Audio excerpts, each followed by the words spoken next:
कबीला अजुशनूद में एक शख्स था जिसका नाम जमाद उज़दी था और अपने जंतर मंतर से लोगों के जिन भूत वगैरह के साए उतारा करता था। नबी करीम सल्लल्लाहु अलैहि वसल्लम की दावत के इब्तदाई अयाम में ही जमाद अज़दी मक्का आया। ये यमन का बाशिंदा था और सारे अरब में जंतर मंतर के जरिए इलाज के लिए मशहूर था। एक बार वो मक्का मुअज़्ज़म आया तो लोगों को ये कहते सुना कि मोहम्मद को जिनका ये साया है या जुनून है। माज़ल्ला जमाद ने कहा, मैं ऐसे बीमारों का इलाज अपने जंतर मंतर से कर लेता हूँ, मुझे दिखाओ मोहम्मद सल्लल्लाहु अलैहि वसल्लम कहाँ हैं। कुरैश उसे हुजूर सल्लम के पास ले गए।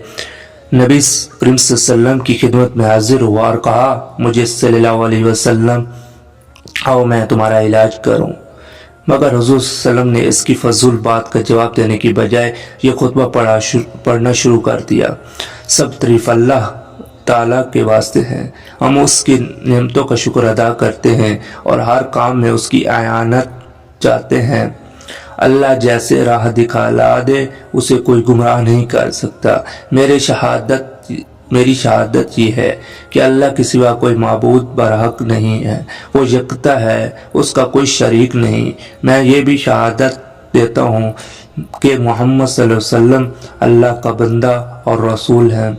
जमाद ने बस इतने ही इरशादात सुने थे कि झूम उठा और बोला, यही कलमात फिर सुना दीजिए।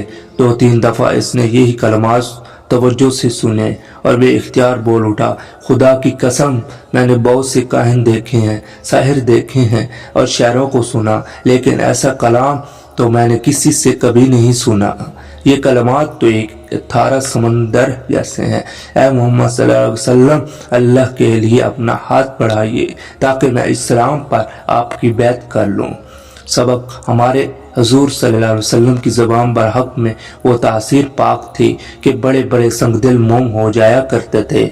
और ये भी मालूम हुआ कि जो हमारे हुजूर अकरम सल्लल्लाहु अलैहि वसल्लम को सार व मजनून कहते थे, दरअसल वो खुद ये मजनून थे।